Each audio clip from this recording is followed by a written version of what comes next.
ஹே cookies எல்லாரும் எப்படி இருக்கீங்க?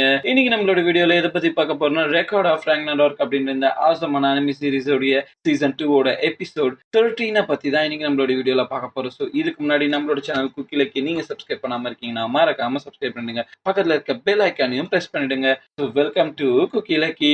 இப்போ நடந்துட்டு இருக்க இந்த ஃபைட்ல புத்தா அவருடைய சூப்பரான வெப்பனை வச்சு செம பெரிய ஒரு பிளாக்க கொடுத்தாரு. அப்பதான் வாழ்க்கை சுத்துற அந்த குட்டி பொண்ணு எப்படி புத்தா கிட்ட இந்த ஒரு வெப்பன் வந்தது அப்படின்னு கேட்கும்போது தான் புத்தா கிட்ட இருக்க வெப்பன் ஒரு சூப்பரான ட்ரெஷர். அது கிட்ட நிறையவே ஃபார்ம்ஸ் இருக்கு. புத்தா அதை ரொம்பவே சூப்பரா பிரேவா யூஸ் பண்ணக்கூடிய ஆளு அப்படின்ற மாதிரி சொல்றாங்க. சோ அப்பதான் புத்தா அவர்கிட்ட இருக்க இந்த வெப்பன்ஸை வேற லெவல்ல இப்போ ஒரு கதை மாதிரி மாத்தி சண்டைக்கு ரெடி ஆகுறாரு. அதுதான் கிளப் ஆஃப் நிர்வாணா அப்படின்ற மாதிரி இப்போ அந்த வெப்பனுடைய ஃபார்மை மாத்துறாருங்க. அது கதை மாதிரியே இருக்கு அப்படியே பார்க்க. அப்புறம் இன்னொன்னு புத்தா கிட்ட இருக்க அந்த வெப்பன் புத்தா கூட பேசுற மாதிரி அது அவருடைய ஃபீலிங்ஸ்க்கு ஏத்த மாதிரி ரியாக்ட் பண்ணுதுங்க. சோ அது என்ன சொல்லுது, வா நீ ரேஜ் பண்ணி சண்டை போட அப்படின்ற மாதிரி சொல்லவும் இவ்வளவு நேரம் டிஃபென்ஸ்லயே இருந்த புத்தா கலக்க ஆரம்பிக்கிறாரு. உடனே போயிட்டு ஜீரோ ஃபுக்கு செம அடி அடிக்கிறாரு. அப்பதான் சொல்றாங்க புத்தா பிறக்கும் போது ஒரு பெரிய ராஜாவா இருக்கிற எல்லா வசதியும் கிடைக்கிற மாதிரி ஒரு ஆடம்பரமான வாழ்க்கையில வாழ்ற மாதிரியான ஒரு மனுஷனா தான் பிறந்திருந்தாரு. புத்தா பிறக்கும் போதே இந்த மனுஷன் செம்மையா சாதிப்பான் அப்படின்னு சொல்லிட்டு எல்லாருமே சொல்லிட்டு இருந்தாங்க. அவங்க அப்பாவும் வேற ஒரு கிங்கா. சோ அந்த ஊர்ல இருக்க எல்லா வசதியுமே அவனுக்கு கிடைச்சது. புத்தா ரொம்ப நல்லவனா இருந்தான். அதனால அங்க இருக்க ஏழை மக்களுக்கு எல்லாம் உணவு கொடுக்கறது அப்படி இப்படின்னு சொல்லிட்டு அவன் மக்களுக்கு நிறைய தர்மங்கள் செஞ்சுட்டு இருந்தான். ஆனா புத்தா என்னதான் இந்த மாதிரி செஞ்சுட்டு இருந்தாலுமே ரொம்ப ஹாப்பியாவே இருந்தாலுமே ஒரு நாள் வானத்தை நோக்கி பார்த்துட்டு இருக்கான். ஒரு கழுகு அழகா பறந்துட்டு இருக்கு. அதை ரசிச்சு பார்க்கும்போது அதை வேட்டையாட ஒரு பருந்து வந்து அதை அங்கேயே கொன்னு போட்டுங்க. அதை பார்க்கும்போது புத்தா ரொம்பவே அஃபெக்ட் ஆயிருப்பாரு. சோ அது மட்டும் இல்ல, புத்தாக்கு ஒரு ரொம்பவே நெருங்கின ஒரு நண்பன் இருப்பாரு. அந்த நெருங்கின நண்பன், அந்த நண்பனோட பேரு ஜட்டாக்கா. நான் ஃப்ரெண்டுனே சொல்லிடுறேன், புத்தாவுடைய ஃப்ரெண்டுனே. சோ புத்தாவோட ஃப்ரெண்டு இப்ப உடம்பு சரியில்லாம இருக்காரு போல இருக்கு. புத்தாவை பார்த்தா ஆனாலும் ஹாப்பியா தாங்க இருக்காங்க. ரெண்டு பேருமே ஜாலியா அப்படியே பேசிக்கிட்டே ஒரு வாக் வரும்போது புத்தா சொல்றான், நீ உண்மையிலேயே ரொம்ப சந்தோஷமான கிங்குன்னு தான் சொல்லுவேன். நீ உன்கிட்ட எல்லாமே இருக்கு பாத்தியா, உன்கிட்ட இல்லாதது ஒண்ணுமே இல்லை அப்படின்ற மாதிரி புத்தா இவர்கிட்ட சொல்லும் போது அப்பதான் புத்தா கிட்ட அவர் சொல்றாரு, பாரு எனக்கு தெரியாத விஷயம் நிறையவே இருக்கு. நான் இந்த ஊர்ல இருக்க எல்லா மக்களையும் சந்தோஷமா பாத்துக்கணும்னு நினைக்கிறேன். அப்ப கூட என்னால பாத்துக்க முடியல. இங்க மனுஷனுக்கு ஏன் பசிக்குதுன்றது தெரியல. ஆகாயத்துக்கு எல்லாம் இருக்கனான்னு தெரியல. இந்த நதி எங்க இருந்து உருவாகி வருதுன்னு தெரியல. பாரேன், இந்த உலகத்துல எனக்கு தெரியாத நிறைய விஷயம் இருக்கு. ஆனா நான் அதை பத்தி வருத்தப்படக்கூடாது. சந்தோஷன்றது என்னுடைய இதயத்துல இருந்து தான் வருது அப்படின்ற மாதிரி சொல்றாருங்க. சோ அதை கேட்ட உடனே புத்தா ரொம்பவே அஃபெக்ட் ஆகுறாரு. ஆனா கொஞ்ச நாளைக்கு அப்புறம் அவருடைய ஃப்ரெண்டும் இறந்து போயிடுறாரு. அப்போ என் ஃப்ரெண்டு இறந்துட்டானே அப்படின்னு சொல்லிட்டு புத்தா அந்த இடத்தாண்ட போகும்போது இருக்கிற எல்லாருமே சொல்றாங்க, இந்த ராஜா ரொம்பவே சந்தோஷமான ராஜா. அவருக்கு எல்லா வசதியுமே கிடைச்சது. அவருடைய பரியலை ரொம்ப சிறப்பா பண்ணணும், அதை ரொம்ப பெருசா பண்ணணும் அப்படின்னு சொல்லிட்டு பரியலை அவங்க ரொம்ப பெருசா கொண்டு போகணும் அப்படின்னு நினைக்கும் போது புத்தாக்கு அது பிடிக்கவே இல்லைங்க. அப்பதான் நார்மலா இருந்த அவருடைய கண்கள் ஷரிங்கான் கண்கள் மாதிரி மாறி இருக்கு போல. அந்த ஒரு இமோஷன், அந்த ஒரு ஃபீல், அந்த ஒரு சோகம் தான். லவ்டு ஒன்னு பிரியும் போது அவரு அழ ஆரம்பிச்சிருக்காரு. சோ அழுதுகிட்டே சிரிச்சிருக்காருங்க புத்தா. அந்த சமயத்துல டக்குன்னு அவருடைய ஃப்ரெண்டோட பாடி எங்க இருக்கு அப்படின்னு சொல்லி தேடி போய் அந்த இடத்துல இருக்க எல்லாருமே ரொம்ப அப்படியே அழுகுற மாதிரி ஆனா சீரும் சிறப்புமா அந்த பாடியை வச்சிட்டு இருக்காங்க. புத்தா சிரிச்சுக்கிட்டே உள்ள போயிட்டு அந்த பாடியில அவர் ஃப்ரெண்டுக்கு பிடிச்ச எல்லா மலர்களையும் தூவி கொண்டு போயிட்டு இருக்காரு. அந்த இடத்துல இருந்து ராஜா முன்னாடியே, நான் என் நண்பனை கூட்டிக்கிட்டு போறேன், என் நண்பன் எங்க சந்தோஷம் இருக்குன்றதை என்கிட்ட சொல்லியிருக்கான் அப்படின்னு சொல்லிட்டு ஹாப்பினஸ் இங்க இருந்து தான் வருது அப்படின்னு சொல்லி அவனுடைய நண்பனை ஆத்துல பரி பண்றாங்க. அப்படியே அந்த பூக்களோட சேர்த்து அனுப்பி விடுறான். நண்பா பத்திரமா போ, உன்னுடைய விஷயம் நான் கொண்டு போறேன் அப்படின்னு சொல்லிட்டு புத்தா அந்த இடத்துல ராஜாவா இருக்க வேண்டிய அவருடைய ராஜான்ற பதவியை விட்டுட்டு நடந்து போக ஆரம்பிக்கிறாரு. துறவம் மேற்கொள்ள ஆரம்பிக்கிறாரு. அப்பதான் அவர் ஒரு விஷயத்த கவனிக்கிறாரு. நிறைய பேர் கடவுள் கிட்ட போகணும் அப்படின்னா ஒரு சிறந்த டிசிப்ளின் இருக்கணும், சாப்பிட கூட கூடாது அப்படின்னு சொல்லிட்டு நிறைய பேர் சாகுறாங்களே அப்படின்னு சொல்லி அதை பார்த்துட்டு, நீங்க இவ்வளவு எல்லாம் கஷ்டப்படணும்ன்ற அவசியம் கிடையாது. காட் கிட்ட போகணும் அப்படின்றதுக்காக நல்லா சாப்பிடுங்க, ரிலாக்ஸ் பண்ணுங்க, என்ஜாய் பண்ணுங்க அப்படின்னு சொல்லிட்டு ஒரு ரிலாக்ஸ் மோட்லயே எல்லாருமே கொண்டு போயிருக்காருங்க. நீங்க ரொம்ப டிசிப்ளினா இருக்கணும்ன்றது இல்ல, உங்களுக்குன்னு இருக்க செல்ஃப் டிசிப்ளின்ல இருங்க அப்படின்னு சொல்லிட்டு.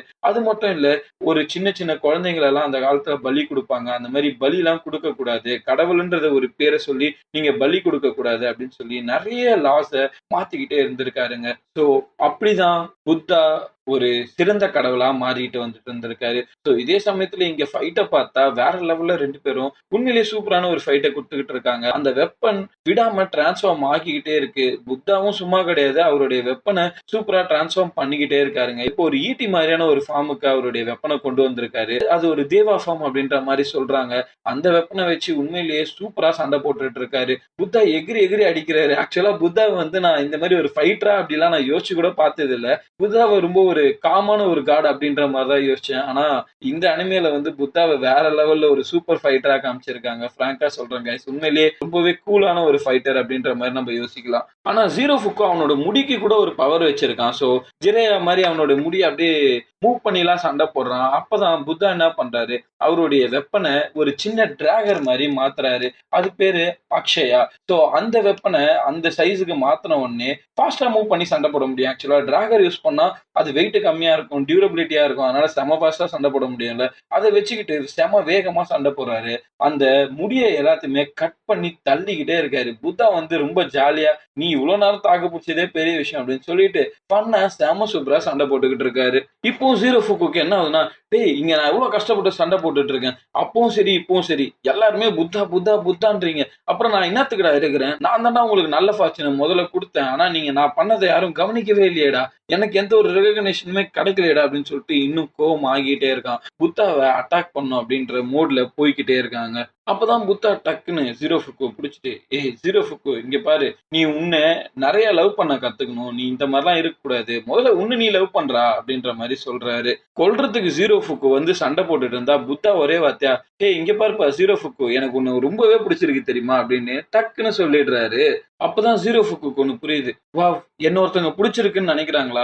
இப்பதான் எனக்கு ஒரு விஷயம் புரியுது. உண்மையிலேயே நான் பண்ணது தப்பு தான். என்கிட்ட தான் இருக்க வேண்டிய அந்த சந்தோஷம். முதல்ல என்ன நான் லைக் பண்ணியிருக்கணும். மத்தவங்கள நான் யோசிக்கிறத விட்டு என்ன லைக் பண்ணிக்கிட்டே மத்தவங்களுக்கு செஞ்சிருக்கணும். புத்தா சொல்றது கரெக்ட் அப்படின்னு சொல்லிட்டு புத்தாவ புடிச்சிருக்கு அப்படின்னு அவன் நினைக்க ஆரம்பிக்கிறாங்க. சோ டக்குன்னு அவனுடைய வெறுப்பெல்லாம் அந்த கேட்டாஸ்ட்ராஃபி வெப்பன்குள்ள தானே இருந்தது. அந்த வெறுப்பெல்லாம் குறைஞ்சு அந்த வெப்பன் அப்படியே அணைஞ்சிருச்சுங்க. சோ இப்போ வந்து ஜீரோ ஃபுக்கு சந்தோஷமா, "வா நீயும் நானும் ஃபிஸ்ட்ல ஃபைட் பண்ணுவோம்" அப்படின்னு சொல்லிட்டு எல்லா வெப்பன்ஸையும் போட்டுட்டு 2 பேருமே ஜாலியா ஃபிஸ்ட்ல ஃபைட் பண்ணிட்டு இருக்காங்க.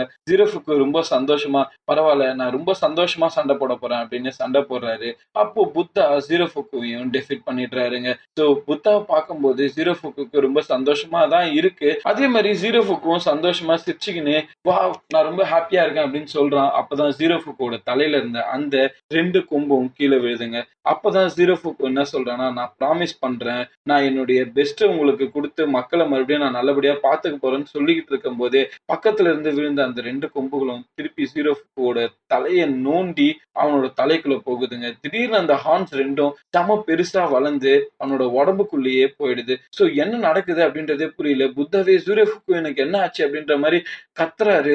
டக்குன்னு அவனோட உடம்புக்குள்ள இருந்து 2 பெரிய டிராகன்ஸ் வெளிய வருது. ப்ளூ அண்ட் ரெட்டா. சோ இந்த டிராகன்ஸ் 2ம் ஒண்ணா சேர்ந்து ஒரு பெரிய கோல்டன் பால் மாதிரி மாறுது. மாறுன உடனே உள்ள இருந்து ஒரு மான்ஸ்டரஸான உருவம் வெளிய வருதுங்க. இந்த மான்ஸ்டரஸான உருவத்த பார்க்கவே ரொம்ப மோசமா இருக்கு. இது கிட்டத்தட்ட ஒரு டீமன் கிங் மாதிரி இருக்கு. மத்த காட்ஸ்க்கே என்னன்றதே புரிய மாட்டேங்குது. ஈவன் புத்தா யார் இது? என்ன இது? அப்படின்றதே புரியாம ரொம்ப விசித்திரமா பார்த்துக்கிட்டு இருக்காருங்க. இது பேர் தான் பாப்பியாஸ். ஆனா நான் இதையும் ஜீரோ ஃபுக்குன்னே சொல்லிக்கிறேன். ஏன்னா அதுதான் எனக்கு கொஞ்சம் ஈஸியா இருக்கும்னு நெனைக்கிறேன். ஆனா இத பார்த்த வால்கெரி ஆன்னு கத்திக்கிட்டு, "ஓ மை காட்! எனக்கே என்னன்னு தெரியலையே" அப்படின்னு சொல்லி கத்த ஆரம்பிக்கிறா. சோ இவ்ளோ பவர்ஃபுல்லான ஒரு புது விதமான டிரான்ஸ்ஃபர்மேஷன் நடந்திருக்கு. அந்த டிரான்ஸ்ஃபர்மேஷன் புத்தாவ டிஃபீட் பண்ணுமா? அதெல்லாம் தெரிஞ்சுக்கணும்னா மறக்காம நம்ம சேனலுக்கு கிளிக் சப்ஸ்கிரைப் பண்ணிடுங்க. பக்கத்துல இருக்க பெல் ஐகான பிரஸ் பண்ணிடுங்க கைஸ். So bye by.